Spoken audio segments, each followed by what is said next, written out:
All right and welcome to all.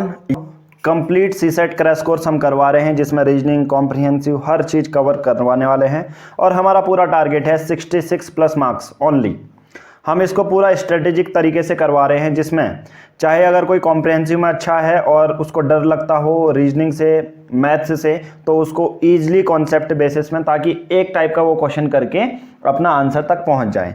और हम कुछ ऐसे क्वेश्चन करा रहे हैं जिसमें कि आपको ज़्यादा से ज़्यादा मार्क्स जो है गेन करने को मिल जाए। ओके नाउ सबसे पहला अगर बात करें इस टाइप के जो क्वेश्चन जो आज हम करने वाले हैं वो कोई ऐसा नहीं है कि जिनकी कैटेगरी डिसाइड हो, जैसे टाइम एंड डिस्टेंस है, प्रॉफिट एंड लॉस की कैटेगरी डिसाइड रहती है कि हाँ इस टाइप के ये क्वेश्चन है। बट मैं इन क्वेश्चन को कैटेगराइज करता हूँ एज ए हैबिचुअल क्वेश्चन, यानी कि ऐसे क्वेश्चन आपको एक बार बस करे होने चाहिए, जिसमें बोलते हैं ना कभी कभी जो सी सेट के एक्सपर्ट भी बोलते हैं, जो टॉपर्स भी ये बोलते हैं कि आप बस प्रीवियस ईयर सॉल्व कर लो, आप सी सेट को ईजिली करेक्ट कर पाओगे। तो मेरा भी मानना यही है कि आपको कुछ क्वेश्चन ऐसे होते हैं जो खामखा आप लोग उसको नहीं करना चाहते हैं, ठीक है, एग्जाम में। ऐसा क्यों? क्योंकि आपने उसकी प्रैक्टिस ही नहीं की होती है। तो वो प्रैक्टिस करना इनिशियल में तो बहुत ज़्यादा हार्ड रहता है, बट कोई आपको पढ़ाए उस चीज़ को तो आपके लिए ईजी रहता है। तो मैं ऐसे क्वेश्चन को हैबिचुअल क्वेश्चन कहता हूँ। और जो स्टेटमेंट एंड कंक्लूजन वाले हैं ऑलरेडी सॉरी करवा चुके हैं, ये आई थिंक 4th वीडियो या 3rd वीडियो हमारी थी क्रैश कोर्स की, तो उसमें करवा चुके हैं, उसकी पीडीएफ भी आपको मिल गई होगी। ओके नाउ हैबिचुअल क्वेश्चन को एक बार आपको समझना पड़ता है और उसको फिर उस टाइप के क्वेश्चन को बार बार प्रैक्टिस करनी पड़ती है। ऐसे क्वेश्चन हमें यूपीएससी में ही मिल जाते हैं। आगे बढ़ने से पहले आप पूरा यूपीएससी सीसेट का क्रैश कोर्स ले सकते हैं। Reasoning comprehensive maths complete PDF plus videos आपको मिल जाएंगी। लेना बहुत सिंपल है और ऑल ओवर इंडिया में सबसे अफोर्डेबल प्राइसेस में हम आपको ये दे रहे हैं। और डिस्क्रिप्शन में आपको लिंक मिल जाएगा कि किस तरह से आपको लेना है। इंस्टामोजो की लिंक से आप डायरेक्ट ले सकते हैं। उसके बाद आपको गूगल ड्राइव का लिंक दे दिया जाएगा जहां पर सभी वीडियोस प्लस पीडीएफ आप एक साथ एक्सेस कर पाएंगे। नाउ लेना बहुत सिंपल है, इंस्टामोजो का लिंक से लो या डायरेक्टली ले सकते हो गूगल पे या फोन पे करके। जो भी पेमेंट करेंगे उसकी स्क्रीनशॉट सेम नंबर पे हमें व्हाट्सएप और टेलीग्राम करनी है और ईजिली आप हमारे मटेरियल को एक्सेस कर पाएंगे। नाउ स्टार्ट करते हैं आज का क्वेश्चन। और मैंने जैसा बोला ये हैबिचुअल टाइप क्वेश्चन है, एक बार आप कर लोगे तो आगे आपको कोई दिक्कत नहीं आने वाली है। बहुत सिंपल सी बात चीजें हैं। इफ यहां पर देखो, if pen is less than pencil, ना हाइट की बात की गई है ना नंबर्स की बात की गई है, बस यहां पर ये बोला गया है पेन छोटी है पेंसिल से या कम है, ठीक है। पेंसिल बुक से छोटी है, पेंसिल बुक से छोटी है, तो यहां पर ये बना देता हूं पेंसिल बुक से छोटी है। ओके, तो सिंपल सी बात ये हो जाएगा। बुक जो है कैप से बड़ी है, बस इसके हमारे पास 2 लाइन बन रही हैं बस। और इस टाइप के क्वेश्चन करने के लिए इससे पहली वीडियो में ऑलरेडी मैं बता चुका हूं क्या रहना चाहिए। सबसे पहला आप स्ट्रक्चर ड्रॉ कर लो। किसका स्ट्रक्चर ड्रॉ करोगे? लाइन बाय लाइन का, लाइन बाय लाइन का। ऐसा नहीं कि रैंडम आप ये पढ़ ले रहे हो या पूरा क्वेश्चन नहीं पढ़ना आपको। पहला स्ट्रक्चर ड्रॉ करो, लाइन बाय लाइन सॉल्व करो, और दूसरा स्टेटमेंट का जो है आंसर देख लो, ठीक है। यानी कि 4 स्टेटमेंट आते हैं या कोई कंक्लूजन आता है तो उसको देख लो। तो स्ट्रक्चर ड्रॉ करना है, लाइन बाय सॉल्व करना है, उसको लिख लेना है, फिर जो कंडीशन सेटिस्फाई करती है उसके बेसिस पर आंसर क्लिक कर देना है। तो इस सब चीज़ से 2019 का क्वेश्चन है, देख लो कितना सिंपल है। जो चीज़ लिखी गई है वही मैंने लिख दी है, वही चीज़ मैंने लिख दी है। तो आंसर क्या होगा? चलो देखो, पेन कैप से बड़ी है, पेन कैप से बड़ी है, कहाँ लिखा है? लिखा है क्या ऐसा इनमें? नहीं है, तो इसको रॉन्ग कर दो। कहीं पर दिख रहा है क्या इन दोनों में से? ये पहला टाइप है, ये दूसरा टाइप है, नहीं दिख रहा ना, तो इसको रॉन्ग करो। पेन जो है छोटी है बुक से, साफ साफ दिख रहा है। पेन जो है छोटी है बुक से, पेन जो है, क्योंकि पेन पेंसिल से छोटी है और जो पेंसिल है वो बुक से छोटी है, तो सिंपल सी बात है बुक से भी पेन छोटी ही होगी। तो यहाँ पर मैं बिना देखे आंसर बी टिक कर सकता हूँ। अब ये 2.5 मार्क्स का है क्वेश्चन, सोचो। अब बहुत बच्चे ऐसे क्वेश्चन अटेम्प्ट ही नहीं करते हैं। क्यों नहीं करते हैं? उनको फोबिया रहता है कि यार चलो रीजनिंग के क्वेश्चन मैं कैसे सॉल्व करूंगा, यार रीजनिंग तो मैंने कभी सॉल्व ही नहीं की, मैं सिर्फ कॉम्प्रिहेंसिव से सॉल्व कर लूंगा। गलत होता है उनका ये माइंड। तो इसी माइंड सेट को ब्रेक करने के लिए यहाँ पर ये सी सेट का कोर्स बनाया जा रहा है, राइट। तो pencil is equal to cap, ये तो चलो गलत हो ही गए हैं, तो आंसर हो जाएगा हमारा बी हो जाएगा। आंसर क्या हो जाएगा हमारा B. Okay, now next question है, और इस टाइप के क्वेश्चन मैं ऑलरेडी बता चुका हूँ कि किस तरह से आपको स्ट्रक्चर बनाने हैं। वीडियो नंबर 4, ठीक है, जिसने पेड ग्रुप लिया है उसको पता है वीडियो नंबर 4 कौन सी है, जिसमें हमने 5 टाइप बताए हैं स्ट्रक्चर ड्रॉ करने के लिए। सबसे पहले देखिए, मैंने कहा जिसके पीछे ऑल आएगा उसको छोटे ब्रैकेट में डालोगे, ये पहला है। ये दूसरा, ऑल कलर्स आर प्लीजेंट, इसमें कैसे बनाओगे, जो कलर्स आया है ऑल कलर्स आर प्लीजेंट उसको अंदर डाल दोगे, ठीक है, प्लीजेंट। जिसके आगे सम होता है उसको ब्रैकेट में लिखोगे, मतलब 2 गोले बना दोगे सम वाले में। ऐसा मैं बता चुका हूँ, 4th वीडियो आप देख लीजिए, उसमें पता होगा। ये आपको यूट्यूब में भी फ्री में मिल जाएगी। सम कलर्स आर प्लीजेंट, कुछ कलर्स प्लीजेंट हैं तो इस तरह से बनाओगे, कुछ कलर्स प्लीजेंट हैं, ठीक है, राइट, कुछ कलर्स हमारे प्लीजेंट हैं। नो कलर इज़ प्लीजेंट, कोई कलर प्लीजेंट नहीं है तो अलग अलग कर दोगे, नो वाला भी बताया था मैंने आपको। और some colours are not pleasant, कुछ कलर्स प्लीजेंट नहीं हैं, पर इसका मतलब ये तो नहीं है ना, नहीं है, कुछ तो होंगे, तो इसका मतलब यहाँ पर ये, तो कुछ कलर जो है प्लीजेंट होंगे। तो हमारे अगर आप देखोगे, ये पहला स्टेटमेंट दिखा, ये दूसरा स्टेटमेंट दिखा, ये तीसरा स्टेटमेंट दिखा और ये 4th स्टेटमेंट दिखा। अगर इन चारों स्टेटमेंट में देखोगे तो given that statement 4 is true, इसमें 4th स्टेटमेंट ट्रू है, what can be definitely concluded, इससे हमें क्या पता चलता है।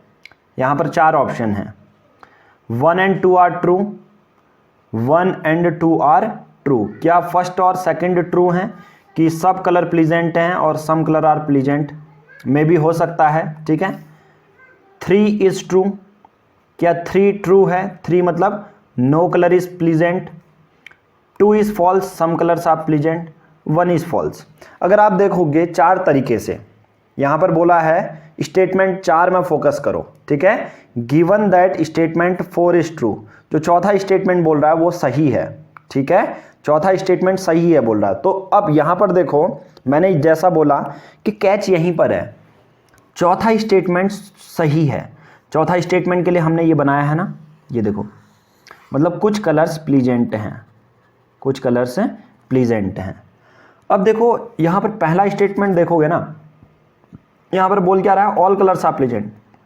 ऑल कलर्स थोड़ी ना हैं, कुछ कलर्स प्लीजेंट हैं, कुछ कलर्स प्लीजेंट हैं।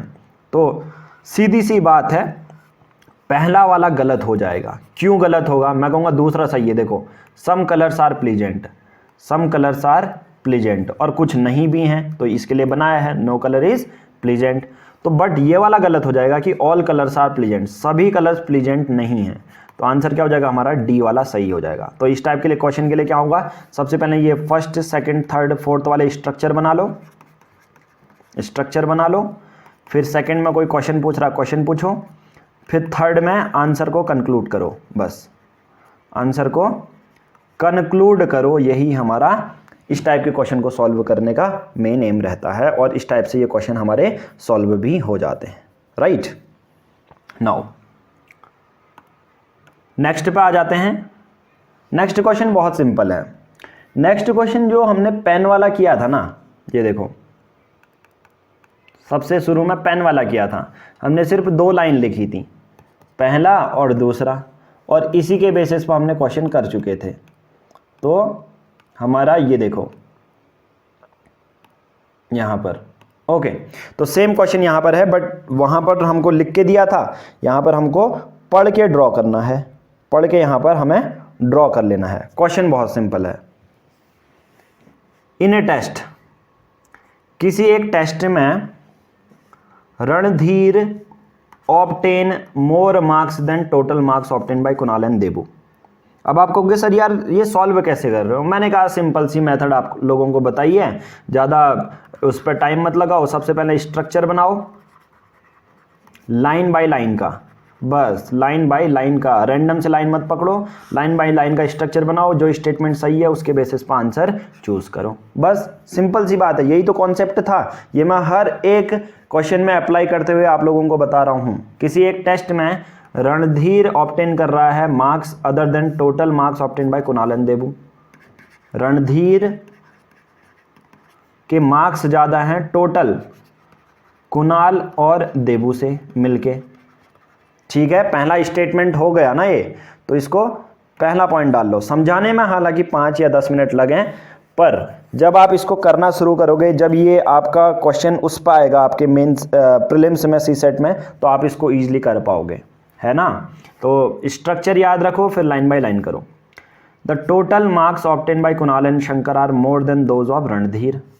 दूसरा स्टेटमेंट क्या है, कुणाल और शंकर के मार्क्स ज़्यादा हैं रणधीर से। किसके हैं, रणधीर से, राइट।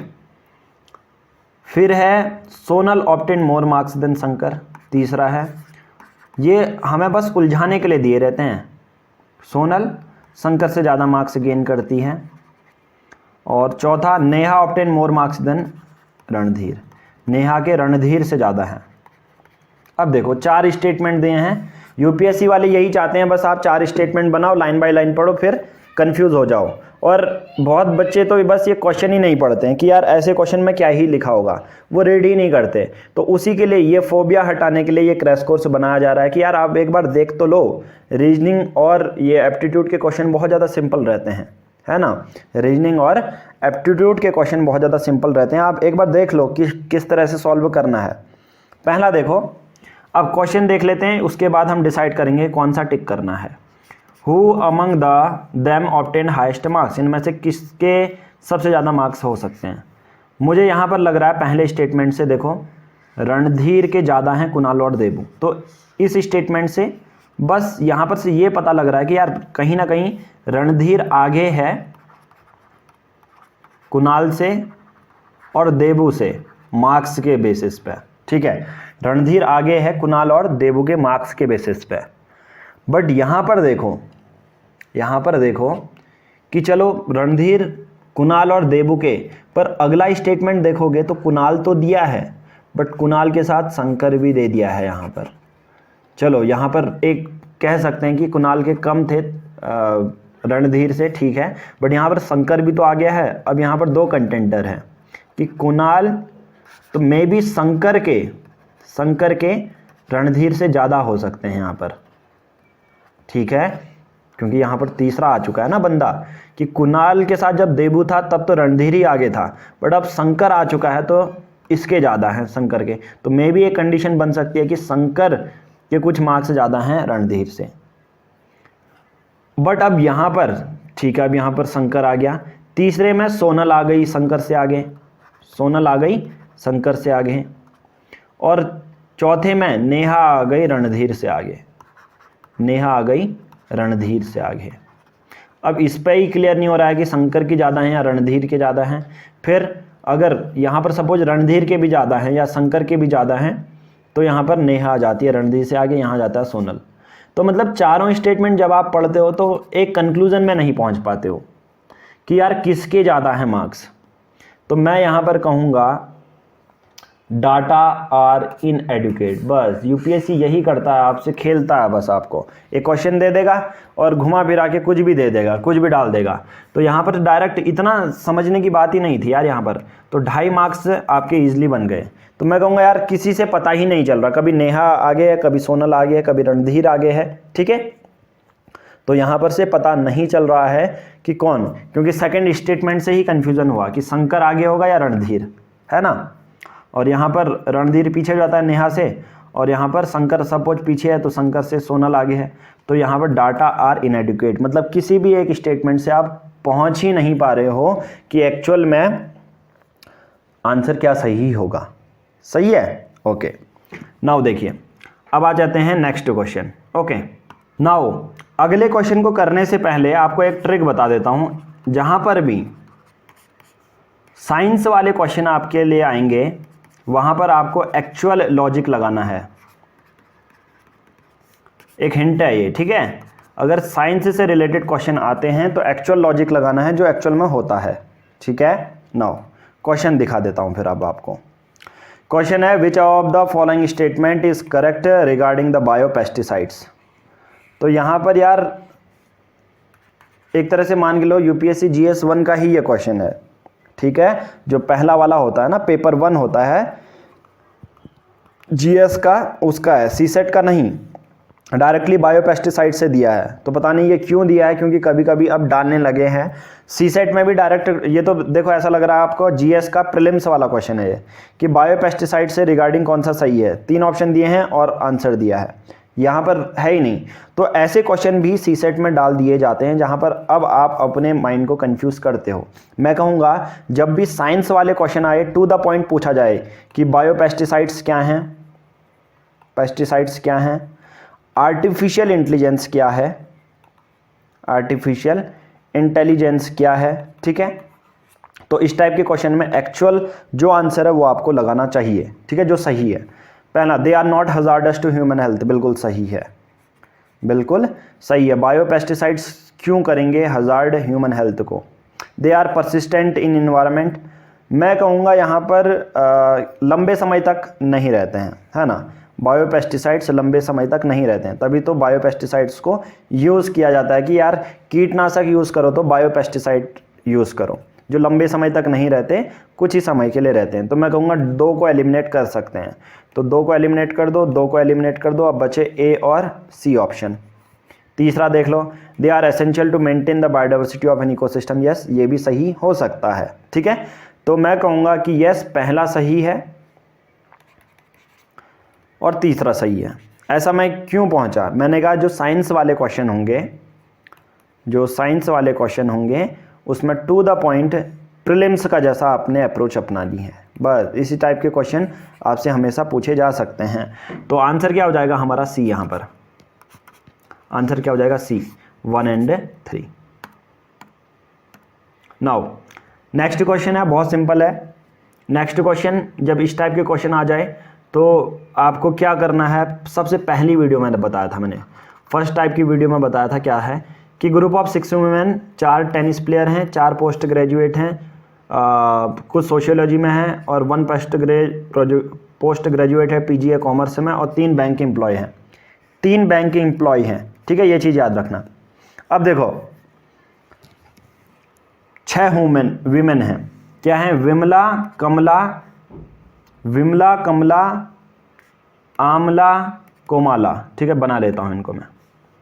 इस टाइप के क्वेश्चन जब आते हैं, इस टाइप का फिगर बनाना है कि कोई क्या है, कोई क्या है, ऐसा मैं बताता हूँ दूसरे क्वेश्चन कैसे आएंगे, ऐसे विमला, कमला, अमला, कोमाला, ठीक है। नेक्स्ट देखो निर्मला और एक और है, निर्मला और श्यामला, निर्मला और श्यामला, बस इस टाइप के क्वेश्चन आते हैं। सबसे पहले उनका नाम लिख लो और जो हैं उनकी पोस्ट लिख लो, जो हैं उनकी पोस्ट लिख लो आप लोग, ठीक है। 4 टेनिस प्लेयर हैं, टेनिस प्लेयर हो गया, सोशियोलॉजी पोस्ट ग्रेजुएट है सोशियोलॉजी में, sociology commerce bank employee, sociology commerce bank employee और टेनिस प्लेयर। तो यहाँ पर लिख दो, ऐसा बना लो, चलो ये बैंक एम्प्लॉय, ठीक है, ये मान के चलो अपना ये कॉमर्स वाला, कॉमर्स है, ये मान के चलो सोशियोलॉजी है और कुछ बैंक एम्प्लॉय हैं और कुछ कॉमर्स है, सोशियोलॉजी और कॉमर्स, ठीक है, और बैंक एम्प्लॉय। चलो ये बैंक एम्प्लॉय तो कर चुके हैं ना, टेनिस प्लेयर और ये कॉमर्स हो गया, ठीक है। और क्या है, tennis player, post social home to are bank if Shyamala post who among the both the tennis player and bank employ कौन कौन है। बहुत सिंपल सी बात है। फिर देखो अब क्वेश्चन देखो, विमला और Kamala are the bank employees while Amala and Komala are unemployed. Unemployed भी हैं कोई, तो एक और सेक्शन अनएम्प्लॉयड वाला बना लेते हैं। बस ये देखो यही क्वेश्चन था, 2 मिनट में सॉल्व कर ले जाओगे। तो इस टाइप के क्वेश्चन फर्स्ट टाइप के क्वेश्चन हैं जो हम पहली वीडियो में भी कर चुके हैं। बट अगर सी सेट में ऐसा आता है, देखो दूसरी टाइप से क्वेश्चन कैसे पूछा जा सकता है। आपसे आएंगे 6 मैन हैं, 2 लोग क्रिकेट खेलना पसंद करते हैं, जिसमें से रोहित और विराट हैं, और रामू और श्यामू फुटबॉल पसंद करते हैं, ठीक है, और विश्वनाथ आनंदन चेस खेलना पसंद करते हैं। तो ये ऐसा ही क्वेश्चन आएगा। और कुछ लोग बैंक में काम करते हैं, कुछ लोग ये हैं। तो अब इसका भी सेम मेथड है, इसमें भी आपको कोई ऐसा नहीं कि यार सर कर ले रहे हैं मैं नहीं कर पाऊँगा, ऐसा कुछ नहीं। मैं कहूँगा सबसे पहले स्ट्रक्चर ड्रॉ करो जो आप कर चुके हो, जो जो उनके बारे में लिखा है उसको ऊपर लिख दो, जो जो जिनका नाम है उनको लेफ्ट में लिख दो, एक लाइन बना दो, फिर लाइन बाय लाइन पढ़ो, बस लाइन बाय लाइन आपको पढ़ना है। तो इसीलिए मैंने ये क्वेश्चन हैबिचुअल कैटेगरी में डाले हैं कि आप एक बार आप इनसे नोन हो जाओगे, आपको पता चल जाएगा, प्रैक्टिस करोगे तो आप इन क्वेश्चन को सॉल्व कर ले जाओगे, राइट। देखो विमला और कमला बैंक एम्प्लॉय है, ठीक है, ऐसा कर लेते हैं इनको।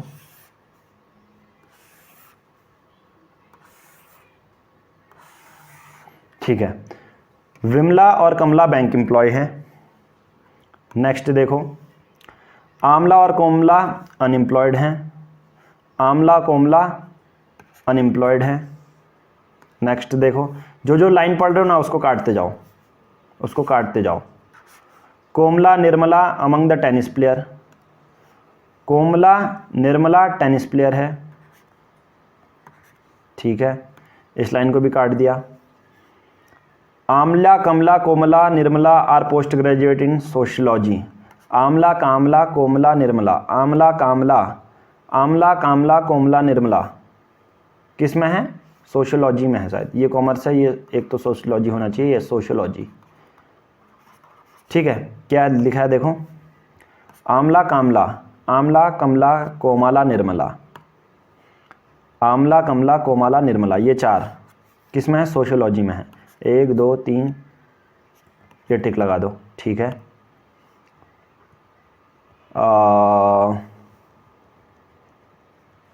Of whom to are bank employee, इनमें से 2 लोग बैंक एम्प्लॉय भी हैं, ठीक है, इनमें से 2 लोग बैंक एम्प्लॉय भी हैं। एक तो कमला पक्का रहेगी बैंक एम्प्लॉय, ठीक है, क्योंकि ये सोशियोलॉजी वाली भी है। एक आमला कोमला और निर्मला से एक रहेगी बाकी, क्योंकि विमला तो एक है, क्योंकि टोटल बैंक एम्प्लॉय कितनी है? 3। अब बस यही है, 3 बैंक एम्प्लॉय हैं, ये हमें पता है। ओके, कैसे पता चला? लिखा है ना 3 bank employees. If Shyamala is post graduate in commerce, who among the following is both tennis player and bank employee. देखो अब इसने बहुत अच्छा खेल खेला।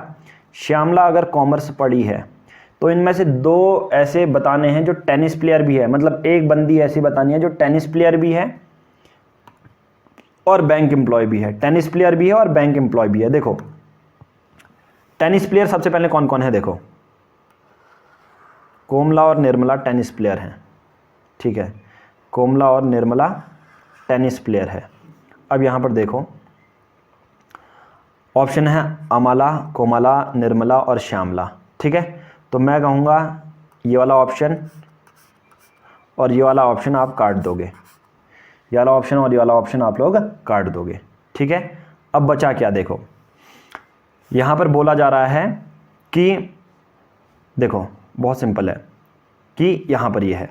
अब ध्यान से सुनना है कि देखो ये देखो, both tennis player and bank employee, ठीक है, खेलती है टेनिस प्लेयर, अनएम्प्लॉयड भी खेल सकता है, बट कोई क्या अनएम्प्लॉयड बैंक एम्प्लॉय हो सकता है? नहीं। तो इनमें से देखो कोमला जो है अनएम्प्लॉयड है, कोमला अनएम्प्लॉयड है, बची कौन? निर्मला, निर्मला होगी बैंक एम्प्लॉय। ये देखो समझ में आया? ठीक है, इतना सिंपल था। स्ट्रक्चर ड्रॉ किया, कॉन्सेप्ट गए कि अनएम्प्लॉयड बैंक एम्प्लॉय नहीं हो सकता, तो कोमला तो हो ही नहीं सकती बैंक एम्प्लॉय, बची कौन? निर्मला, सबकी पसंद निरमा। तो आंसर क्या हो जाएगा? सी हो जाएगा, आंसर सी हो जाएगा। निर्मला तक कैसे पहुंचे? CID से, है ना? समझ में आया? बहुत सिंपल है। तो इस टाइप के क्वेश्चन मैंने कहा इस टाइप से पूछे जाएंगे। रोहित और विराट क्रिकेट खेलते हैं, कोई फुटबॉल खेलता है, तो कैसे क्या करना है इन क्वेश्चनों में?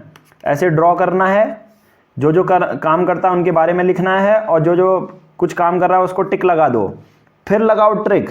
क्वेश्चन वाले ने पूछा क्या है? क्वेश्चन वाले ने पूछा है बैंक एम्प्लॉय, तो जो अनएम्प्लॉयड होगा वो बैंक एम्प्लॉय कैसे हो सकता है? तो बची तो निर्मला, है ना? तो हमने पहले ही तो ये दोनों ऑप्शन तो पहले काट दिए थे, कोमला और निर्मला, कोमला पता चल गया कि अनएम्प्लॉयड है, बेरोजगार है ये। निर्मला हमारी बैंक एम्प्लॉय होगी, राइट। देखिए इतना सिंपल सा यहाँ पर ये क्वेश्चन हमने कर लिया। अब कुछ ऐसे क्वेश्चन आते हैं जो स्टेटमेंट बेस्ड होते हैं और उनको एक बार आप करोगे तो उस टाइप के क्वेश्चन से फिर वैसी हैबिट बन जाती है कि हाँ इस टाइप के क्वेश्चन को करने के लिए क्या करना है, ठीक है। ओके, ये देखो क्वेश्चन बहुत सिंपल है, स्टेटमेंट वाइज है। Rights are certain advantageous condition of social welfare या social wellbeing indispensable to the true development of citizen. अधिकार हैं are certain advantageous condition of social wellbeing, हमारी भलाई के लिए होते हैं, सामाजिक भलाई के लिए, और किसी एक सिटीजन का ट्रू डेवलपमेंट कर सकते हैं, ठीक है। यहाँ पर जो एक्सट्रीम पॉइंट होते हैं ना, ऐसे स्टेटमेंट को करने की मैं आपको बता देता हूँ। Extreme point only, all, none, ऐसे एक्सट्रीम पॉइंट होते हैं जो अपने आप को पूरा बल प्रूफ देते हैं कि हाँ मैं ही हूँ जो हूँ। तो ऐसे आंसर, ऐसे स्टेटमेंट हमेशा गलत होते हैं कि ओनली यही हो सकता है। तो हमेशा याद रखना जहाँ पर ओनली आ रहा है तो भाई साहब कहीं ना कहीं लोचा जोड़ा है, लोचा ये उल्फत है, ठीक है। तो उसको हमेशा इग्नोर करो और ध्यान रखो कि ओनली यहाँ पर है। क्वेश्चन है in the light of this statement which one of the following is correct understanding of rights. Okay, now question देखो, right aim at individual good only, गलत। कितना ज़्यादा एक्सट्रीम है ये देखो स्टेटमेंट कि अधिकार सिर्फ व्यक्तित्व जो व्यक्ति है उसके लिए ही होते हैं, उसकी ही भलाई के लिए होते हैं, इंडिविजुअल गुड ओनली। गलत स्टेटमेंट है। यहाँ पर देखो स्टेटमेंट देखोगे, आप पढ़ोगे तो खुद समझ जाओगे। जहाँ पर मैंने पूरा लगाया है, जो अधिकार हैं सोशल वेलबींग के लिए एडवांटेजियस हो सकते हैं और सिटीजन का ट्रू डेवलपमेंट करते हैं। कितना सिंपल सा वर्ड है और यहाँ पर इन्होंने पहला स्टेटमेंट गलत बताया है। B, rights aim at social good only, गलत। जहाँ मैंने बोला ओनली वाले होते हैं जो एक्सट्रीम हो जाते हैं कि हाँ मैं ही सही हूँ, ऐसे स्टेटमेंट को बिल्कुल इग्नोर करो। Right aim at both individual and social good, yes ये मे भी हो सकता है क्योंकि इन्होंने ओनली नहीं लगाया है। यहाँ पर ये बोला है कि अधिकार इंडिविजुअल को भी करते हैं और सोशल गुड को भी करते हैं। तो यहाँ पर वही बोल रहा है ना, देखो अधिकार जो है हमारे सोशल वेलबींग करते हैं और किसी एक सिटीजन, सिटीजन का मतलब इंडिविजुअल, इंडिविजुअल का ट्रू डेवलपमेंट करते हैं। तो 3C में भी सही हो सकता है, बट 4th भी पढ़ लेते हैं, फिर उसके बाद कंक्लूजन में आएंगे। Right aims at individual good devoid of social wellbeing, नहीं ये गलत है। देखो right aims at individual goods devoid of social wellbeing, गलत है ये, डिवॉइड ऑफ सोशल वेलबींग। और एक्चुअल में कभी कभी क्या होता है, हमारा स्टेटमेंट कुछ दिया रहता है और जो हमारे ऑप्शन होते हैं वो किसी और को ही दर्शा रहे होते हैं। और ऐसे भी ऑप्शन को इग्नोर करना है जहां पर स्टेटमेंट में अगर आपके नाम की बात की गई है पर जो आपके ऑप्शन होते हैं उस पर क्लास के बारे में बताया होगा कि आप क्लास 11th में पढ़ते हैं, तो ऐसे स्टेटमेंट को भी आपको हटा देना है, ठीक है। तो बहुत सिंपल सी बात की गई। देखो क्वेश्चन में right, social wellbeing, true development, citizen का, तो यहाँ पर सी वाला ऑप्शन टू द पॉइंट है, सटीक है। और ऐसे ऑप्शन चूज करने हैं जो ज़्यादा सही हैं। सही तो होते हैं, 4 ऑप्शन सही हैं, पर ज़्यादा सही वाला कौन सा है वो भी चूज करना है। तो आंसर हमारा कौन सा हो जाएगा, सी वाला, ठीक है। Right aim at both individual and social goods, ठीक है। उसके बाद नेक्स्ट आ जाते हैं। देखो क्वेश्चन क्या है, good voice is a natural gift, अच्छी वॉइस नेचुरल गिफ्ट है। मैं ये कहूँगा कि यहाँ पर जो स्टेटमेंट दिया है ना, स्टेटमेंट दिया है उस पर ही टिक लगाना। ओनली, एक्सट्रीम कंडीशन वाले गलत होंगे और जो स्टेटमेंट दिया है उसी के बिहाफ में आंसर चूज करना है। ऐसे वाले क्वेश्चन में जो स्टेटमेंट दिया है उसी के बिहाफ में अपना आंसर चूज करना है। क्वेश्चन देखो, good voice is a natural gift, ठीक है, अच्छी आवाज नेचुरल गिफ्ट है, ओके, मानने को तैयार हूं।